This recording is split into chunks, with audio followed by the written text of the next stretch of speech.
Hello friends, எல்லாரும் எப்படி இருக்கீங்க? இன்னைக்கு நம்ம வீடியோல எல்லாருக்கும் ரொம்ப பிடிக்கக்கூடிய வகையில ஒரு இனிப்பு போண்டா தான் நம்ம ரெடி பண்ண போறோம். அதுவும் கோதுமை மாவு வச்சு செய்ய போறோம். ரொம்ப ஈஸியா எல்லாருக்கும் ரொம்ப பிடிச்ச வகையில நல்ல டேஸ்டியா இருக்கும் சாப்பிடுறதுக்கு. இந்த போண்டா செய்யறதும் பாத்தீங்கன்னா ரொம்ப ஈஸி தான், சீக்கிரமா செஞ்சிடலாம். வாங்க இப்போ கோதுமை மாவு இனிப்பு போண்டா எப்படி செய்யறதுன்னு பார்க்கலாம். மாவு பிசையறதுக்கு ஒரு அகலமான பாத்திரம் எடுத்து வச்சிருக்கேன். இப்போ இந்த பாத்திரத்துல 2 கப் அளவுக்கு கோதுமை மாவு சேர்த்துக்க போறேன். எப்பவுமே மாவு ஐட்டம் செய்யும்போது சலிச்சிட்டு செய்யறது ரொம்ப நல்லது. இப்போ இதே கப்ல 1/4 கப் அளவுக்கு அரிசி மாவு சேர்த்துக்கிறேன். இப்போ மாவு நல்லா சலிச்சு எடுத்துக்கலாம். மாவு சலிச்சு எடுத்துக்கிட்டேன். இப்போ ஒரு மிக்ஸி ஜார் எடுத்துக்கிட்டு இந்த மிக்ஸி ஜாரில் 2 வாழைப்பழம் நான் சேர்த்துக்க போகிறேன். கொஞ்சம் சின்ன சின்னதாக இருக்கிற மாதிரியே 2 மஞ்சள் வாழைப்பழம் நான் எடுத்து வச்சுருக்கேன் பாருங்கள். நல்லா பழுத்த பழமாக எடுத்துக்கோங்க. இப்போ இந்த பழத்தை மிக்ஸி ஜாரில் சேர்த்துக்கிறேன். இது கூடவே ஒரு முட்டையை உடைச்சி நான் சேர்த்துக்க போகிறேன். இப்போ இது ரெண்டத்தையும் நல்லா நைஸாக அரைச்சி எடுத்துக்கலாம். பாருங்க ஃப்ரெண்ட்ஸ், முட்டை வாழைப்பழம் ரெண்டத்தையும் நான் மிக்ஸியில் போட்டு நல்லா அடிச்சு எடுத்துட்டேன். இப்போ ஒரு பாத்திரம் எடுத்துக்கிட்டு அந்த பாத்திரத்தில் வெல்லத்தை சேர்த்து நான் கரைச்சிக்க போகிறேன்.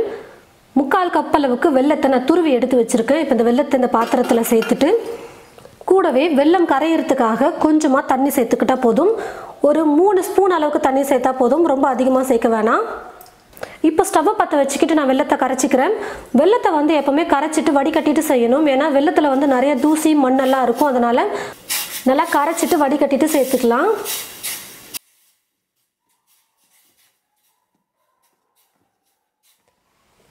பாருங்கள் ஃப்ரெண்ட்ஸ், வெல்லம் நல்லா கரைஞ்சி வந்துருச்சு. இப்போ நான் ஸ்டவ் ஆஃப் பண்ணிக்கிறேன்.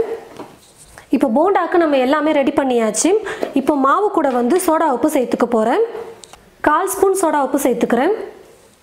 எந்த ஒரு ஸ்வீட் செய்யறதா இருந்தாலும் கொஞ்சம் உப்பு சேர்த்துக்கணும். அதனால ஒரு சிட்டிகை அளவுக்கு உப்பு சேர்த்துக்கிறேன்.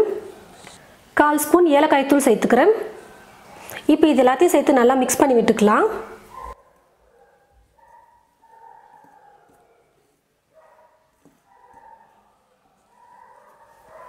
சோடா உப்பு ஏலக்காய் தூள் எல்லாம் சேர்த்து நல்லா மாவோட கலந்து கொடுத்ததுக்கு அப்புறமா நம்ம அரைச்சி வச்சிருக்கிற இந்த முட்டை வாழைப்பழத்தை சேர்த்துக்கலாம். இது கூடவே கரைச்சி வச்சிருக்கிற வெள்ளை கரைசலை சேர்த்துடுறேன். நல்லா வடிகட்டிட்டு சேர்த்துக்கணும்.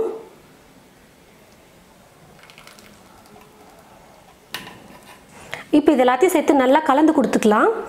வெள்ளத்தை நம்ம கரைக்கும் போது தண்ணி அதிகமாக சேர்த்துட்டோம்னா அதுக்கப்புறமா மாவு பிசையும் போது ரொம்ப இலக்கமாயிடும் மாவு. அதனால சும்மா 2-3 ஸ்பூன் அளவுக்கு நீங்கள் தண்ணி சேர்த்து வெள்ளத்தை கரைச்சிக்கோங்க. அதுக்கப்புறம் இப்போ நமக்கு தேவைப்பட்டுச்சுன்னா கூட தண்ணி சேர்த்து கலந்துக்கலாம். அதே வெள்ளை கரைசல் அதிகமாயிட்டு நம்ம மாவு பிசையும் போது இலக்கமாயிடுச்சுன்னா திரும்ப மாவு கொட்டி பிசைகிற மாதிரி இருக்கும். அப்போ டேஸ்ட்டே மாறிடும், ஸ்வீட்டோட அளவு எல்லாமே மாறிடும். இப்போ பாருங்கள், நான் கொஞ்சம் கொஞ்சமாக தண்ணி சேர்த்து மாவு பிசைஞ்சுக்க போகிறேன்.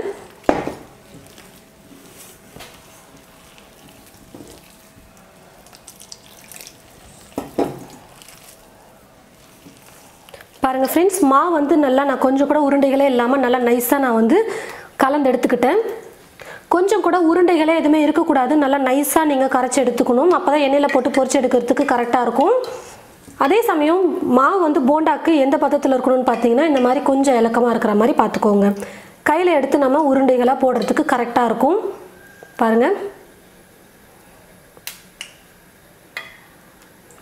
கரெக்டான பதத்தில் நம்ம மாவு கலந்து வச்சுருக்கோம்.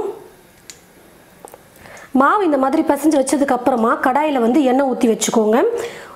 எண்ணெய் காயிற வரைக்கும் மாவு ஒரு 5-10 நிமிஷத்துக்கு ஊறட்டும். அதுக்கப்புறம் ஒரு கிண்ணத்தில் தண்ணி எடுத்து வச்சுக்கோங்க. இந்த தண்ணி பார்த்தீங்கன்னா கையில் இப்படி நினச்சிக்கிட்டு சும்மா லைட்டாக தண்ணி நினச்சிக்கிட்டு ஒரு பக்கமாக மாவை எடுத்து நம்ம கொஞ்சம் கொஞ்சமாக போடுறதுக்கு கரெக்டாக இருக்கும். பாருங்கள், இந்த மாதிரி ரவுண்டாக எடுத்து போடுறதுக்கு கரெக்டாக இருக்கும். அப்பப்போ தண்ணியில் கையை நினச்சிக்கிட்டு மாவு எடுத்து போடுங்க. கடாயில் எண்ணெயும் ஊற்றி வச்சுட்டு எண்ணெய் நல்லா காஞ்சிருச்சு. கொஞ்சமாக மாவு எடுத்து எண்ணெயில் போட்டு பார்த்தோம்னா தெரியும் எண்ணெய் காஞ்சிருக்கா இல்லையான்னு. பாருங்கள், எண்ணெய் நல்லா காஞ்சி வந்துருச்சு. இப்போ கையில் லைட்டாக தண்ணியை தொட்டுக்கிட்டு கொஞ்சம் கொஞ்சமாக மாவு எடுத்து நம்ம எண்ணெயில் போட்டுக்கலாம். எண்ணெய் நல்லா இப்போ காஞ்சதுக்கப்புறமா ஸ்டவ்வை கொஞ்சம் குறைச்சிக்கோங்க. மிதமான தீயில வச்சுட்டே நம்ம போண்டா செய்யும் போது மேலேயும் நல்லா கரெக்டான கலரில் வரும், நமக்கு உள்ளேயும் மாவு நல்லா வெந்திருக்கும். ரொம்ப பெருசா உருண்டைகள் எடுக்க வேணாம், கொஞ்சம் கொஞ்சம் மாவா எடுத்து போட்டுக்கலாம். அப்ப அப்போ சீக்கிரமாக வேகும், உள்ளேயும் நல்லா மாவு வெந்திருக்கும். நம்ம ரொம்ப பெருசாக போடும்பொழுது மேலே வந்து சீக்கிரமாக கலர் வந்துடும், ஆனால் உள்ளே வந்து மாவு பச்சையாகவே இருக்கிற மாதிரி இருக்கும். எண்ணெய் காஞ்சதுக்கப்புறமா தீயை மட்டும் கொஞ்சம் குறைச்சி வச்சுக்கோங்க. கொஞ்சம் மிதமான தீயில் குக் பண்ணோம்னா கரெக்டாக இருக்கும். இனிப்பு சேர்த்துருக்கிறதுனால மேலே வந்து சீக்கிரம் கலர் வந்துடும், அதனால் நம்ம வெந்துருச்சுன்னு சொல்லிட்டு சீக்கிரம் எடுத்துருவோம், ஆனால் உள்ளே மாவு பச்சையாகவே இருக்கிற மாதிரி இருக்கும். இந்த ஒரு விஷயம் மட்டும் பார்த்துக்கிட்டிங்கன்னா போதும், போண்டா சூப்பராக நமக்கு கிடச்சிரும். கரண்டி வச்சு இப்போ அப்படியே லைட்டாக கலந்து கொடுத்துக்கலாம், அப்போ தான் எல்லா பக்கமும் நல்லா வெந்து வரும்.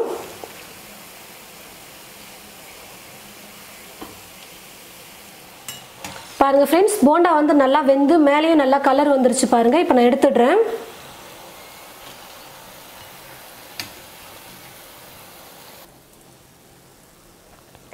இதே மாதிரி இப்போ மீதி இருக்கிற மாவையும் நம்ம குட்டி குட்டியாக போட்டு போண்டா செஞ்சு எடுத்துக்கலாம்.